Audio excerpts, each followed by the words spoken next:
கார்த்திக் தீபா சீரியலில் நாளைக்கு ஒரு சூப்பரான ரொமான்டிக் ப்ரோமோ வந்திருக்கு. மிஸ் பண்ணாமல் ஃபுல் வீடியோன்னு கேளுங்க. கார்த்தி வந்து தீபா கிட்ட சொல்கிறாங்க, அந்த ரூம் வந்து ஒரு திங்ஸும் இல்லைன்னா வாங்க நம்ம ரூமுக்கு போகலாம் அப்படின்னு சொல்லிட்டு அழைச்சிட்டு வராங்க. அழைச்சிட்டு வந்தோடனே கார்த்தி வந்து முதல்ல ரூமுக்கு வந்துட்டாங்க. வந்ததுக்கு அப்புறமேட்டுக்கு தீபா வரமாட்டேங்கிறாங்க. அட வாங்க அப்படின்னு சொன்னோன்னே வலது காலை எடுத்து வச்சுட்டு வெக்கப்பட்டுக்கிட்டே உள்ளே வராங்க. சரிங்க தீபா, ரூமில் உள்ள திங்ஸ்லாம் எதுவும் இல்லைன்னு சொல்லிட்டீங்க, நீங்கள் வந்து பெட்டு மேலே வந்து படுத்துக்கங்க அப்படின்னு சொன்னோன்னே பெட்டில் வந்து படுத்துக்கிறதுக்கு கார்த்தி வந்து வாங்க பக்கத்தில் படுத்து தூங்கலாம் அப்படிங்கிறாங்க. இல்லை சார் இருக்கட்டும், நான் கீழேயே படுத்துக்கிறேன் அப்படின்னோடனே கீழெல்லாம் படுத்துக்க முடியாதுங்க, குளிர் அதிகமாக இருக்குங்க அப்படின்னு சொன்னோன்னே அதெல்லாம் ஒன்றும் பிரச்சனை இல்லை சார், எதுவாக இருந்தாலும் நான் பார்த்துக்கிறேன் அப்படின்னு சொல்லிட்டு தலானி போர்வையை கீழே விரிச்சிட்டு கீழே வந்து தீபா படுத்துடுறாங்க. கார்த்தி வந்து இதான் சாக்குன்ட்டு நைஸாக வந்து ஏசியை வந்து ரிமோட்டை வச்சு அதிகமாக படுத்திடுறாப்புல. நல்லா குளிரட்டும், அப்போ தான் மேலே வந்து படுக்கட்டும், அப்போ தான் பேச முடியும் அப்படின்னு சொல்லிட்டு கார்த்தி வந்து செம ஸ்மார்ட்டாக ஒரு ஐடியா பண்ணுறாப்புல. தீபா வந்து குளிருது சார் அப்படின்னு, கொஞ்சம் ஏசி எதாவது குறைக்க முடியுமா அப்படின்னு.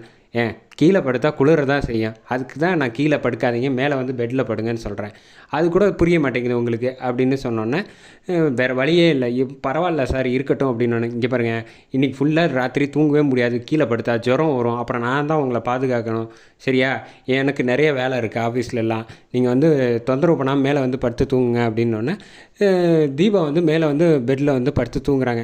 அப்போன்னு பார்த்தீங்கன்னா தீபாவுக்கு வந்து கார்த்தி வேணுன்ட்டே பண்ணுறாருங்கிறது தெரிஞ்சிருச்சு. தீபா வந்து க்யூட்டாக சிரிக்க ஆரம்பிச்சிட்டாங்க. அந்த சமயத்தில் வந்து கார்த்தி வந்து யோசிச்சுட்ருக்காப்புல, இவங்க வந்து பேச வைக்கிறதுக்கே இவ்வளோ போராட வேண்டியதாக இருக்குது, இவங்களை எப்படி நம்ம லவ் பண்ண வைக்கிறது அப்படின்னு கார்த்தி வந்து ஐடியா பண்ணிகிட்ருக்காங்க. மீனாட்சி அண்ணி வேற சொன்னாங்க, தீபா வந்து கொஞ்சம் அப்படி தான் வம்புழுப்பா, அவளை வந்து நீ தான் பேசி புரிய வைக்கணும் அப்படின்னு சொல்லியிருக்காங்க, என்ன பண்ணலாம் அப்படின்னு சொல்லிட்டு தீபா இந்த பக்கம் பாட்டு இருக்குல்ல அப்படின்னோடனே, சார் மறுபடியும் அந்த பாட்டை பற்றிலாம் அந்த பாட்டை பற்றிலாம் பேச வேணாம் சார், நான் தூங்குறேன் அப்படின்னு கண்ணை இறுக்கி முட்டு தூங்கிடுறாங்க.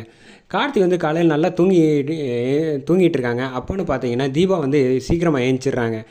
ஏஞ்சோன்னு பார்க்குறாங்க, கபோர்டை திறந்து பார்க்குறாங்க, தீபாவோட ட்ரெஸ்ஸுலேருந்து எல்லாமே பேக்லேருந்து எல்லாமே அங்கேயே இருக்குது. என்ன அப்போ கார்த்திக் சார் தான் வேணுன்ட்டே பண்ணியிருக்காங்க, தேவையில்லாமல் ஐஸ்வர்யா வேறு சந்தேகப்பட்டு திட்டியிருக்கோம்.